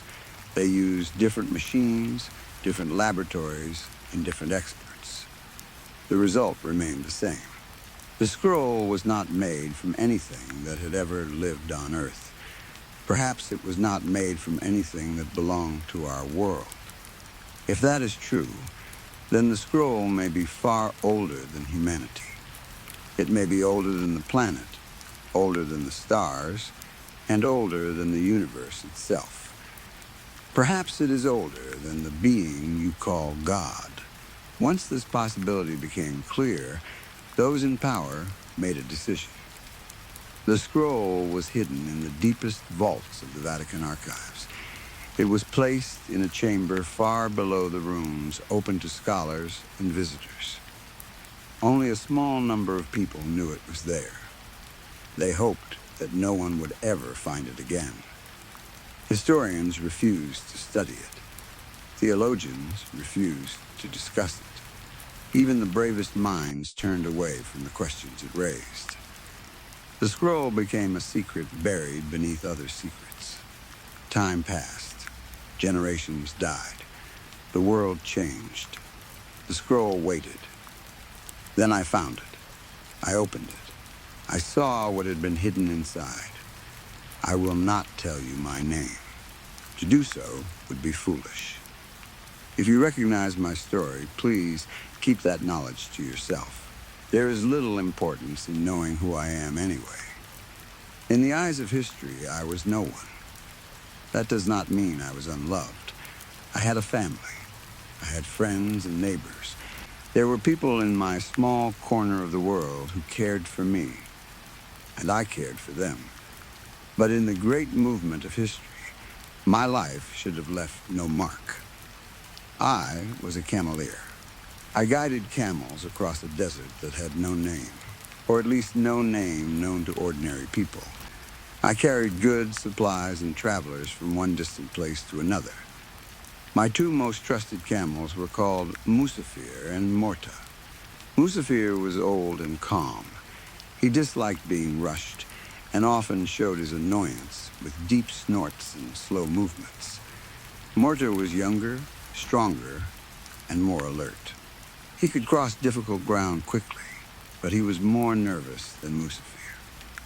Together, the three of us crossed the desert more times than I could count. It was honest work. The journeys often kept me away from my family for months, but the money fed them. It fed others in our community as well. We were not wealthy, but we had water, food, shelter, and peace. I could not read or write. I had never needed to learn. But I was not a foolish man. The people I guided across the desert came from every kind of life. Around lonely fires beneath the cold stars, they told me stories. I heard tales of brave knights and cowardly kings. Sailors spoke of oceans so wide that they seemed endless. Merchants described cities built from white stone and forests where sunlight never touched the ground. I heard stories of lost civilizations, failed crops, and fields so rich that wheat grew higher than a man's shoulders. Holy men told me about prophets and miracles. Travelers warned me of false priests who used fear to gain power. I heard stories of love, betrayal, war, hunger, disease, and hope. The world passed through my nameless desert, and I helped carry it. I do not tell you this to boast. I tell you because it may explain why I was chosen. I transported people. I transported objects. Most of all, I transported stories. A vessel was my true nature. You may wonder how a simple cameleer entered the Vatican archives. I did not. At that time, I had never been to Europe. I had never seen Rome. I had never stood inside the once holy city. I found the scroll in the desert. It happened during a journey with an old man. I was 6 sunrises into the desert when everything changed, though the journey itself had begun strangely from the first moment. The old man had no name, or at least none he was willing to share. His skin might once have been pale, but the desert sun had burned it red. Deep lines covered his cheeks and gathered around his eyes. His body looked weak, yet he carried himself with a calm strength. Normally, every journey had a clear beginning and destination. A traveler would tell me which city, village, spring, temple, or road they needed to reach. I would calculate the distance and decide how much food and water we required. The old man gave me no destination. When I asked where he wanted to go, he smiled. "Take what the animals can carry," he said. That was all. I told him I needed more information. The desert killed careless men. Without knowing how far we would travel, I could not know how many supplies we needed. He paid me twice my usual price. He paid the full amount before we left. For a man living as I did, it was almost impossible to refuse. There was something else about him, too. Perhaps it was his eyes. Perhaps it was the faint smile that never left his face. He looked like a man filled with purpose. He did not seem lost. He seemed certain that the path would appear once we began walking. I accepted the job. It took half a day to prepare. I filled water skins, packed dried food, checked the ropes, and made sure both camels were well fed. During all that time, the old man remained in the marketplace where I had first met him. He sat quietly, staring toward a horizon no one else could see. The smile remained on his lips. When I returned with Musafir and Myrta, I asked whether he was ready. Without speaking, he stood and took Myrta's reins. We left the town and entered the desert. From that moment, he barely spoke again. Sometimes I asked him a question. He answered only with a smile. I soon realized that he was a holy man. On the first day, when the sun reached its highest and hottest point, I built a small shelter. My old cloak had seen better days, but I stretched it across 4 sticks to create a square of shade. I slept briefly beneath it. When I woke, I climbed the nearest dune to relieve myself away from the camp. As I approached the top, I heard a low voice carried by the wind. I slowed. The old man was praying on the other side of the dune. I did not want to interrupt or listen, but some of the words reached me. The language felt familiar, though I could not understand it. It sounded older than any speech I had heard around the desert fires. The sounds made my teeth hurt. I returned to camp and used Musafir's broad body to block the wind while I finished what I had gone there to do. Several minutes later, the old man returned. He smiled, took Myrta's reins, and waited. Myrta lowered herself to the ground, allowing him to climb onto her back. I packed the shelter, and we continued. That became our daily pattern. At the hottest hour, the old man walked away alone. He always disappeared beyond a dune or rocky rise and began his prayers. He refused to stay in the shade. The sun burned his already damaged skin, but he never complained. Musafir and I quickly became used to it. Morta did not. Each time the old man left, she became anxious. She shifted her weight, stamped her feet, and pulled against her rope. She only became calm when he returned. I worried about both of them. The old man needed rest, and so did Murtagh, but neither seemed willing to take it. Usually I used the stars, shadows, and shape of the land to guide my travelers. On that journey, I did none of those things. The old man seemed to know where he was going, though I was never certain whether he truly did. Sometimes I believed Murtagh was the one leading us. She walked ahead with purpose. Musafir and I followed behind. My duties had been reduced to cooking, setting up camp, packing supplies, and keeping the animals watered. I began to feel useless, though the payment was more than enough to hide that feeling. By the 5th day, I became worried about our remaining supplies. We needed enough food and water to return. If the old man did not find his destination soon, I would have to force him to turn back. I planned to speak to him the following morning. Before I had the chance, we found the valley. Or perhaps it found us. It was about an hour before the sun reached its highest point on the 6th day. Murtagh suddenly lifted her head. She made a deep sound in her throat, then pulled away from me. The old man tightened his grip on the reins. Without warning, Murtagh turned her long neck and began to run. The old man did not look back. The two of them disappeared over the top of a dune. I pulled on Musafir's reins and told him to move faster. He gave me an annoyed look. Musafir had never been quick, even when he was young. Now, in his old age, he had no interest in chasing anyone. He let out a displeased snort and continued at his usual slow, proud pace. I sighed. There was no need to panic. Murtagh's tracks were clear in the sand. We would follow and eventually catch up. When we reached the top of the dune, they were gone. The hoofprints continued in an almost perfectly straight line. I shaded my eyes and looked into the heat. Far ahead, 2 stone peaks rose above the dunes. I stopped breathing. I knew that desert as well as I knew the cracks in Musafir's hooves.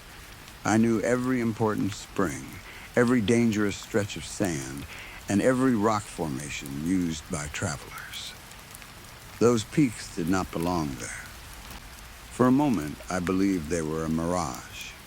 The heat often created false water, trees, and shapes along the horizon, but Murtagh's tracks led directly toward them. Mirage or not, that was where the old man had gone. I gently kicked Musafir's side, and we continued. We crossed one dune after another. The stone peaks did not disappear. Instead, they grew larger. At last, we reached the top of the final dune.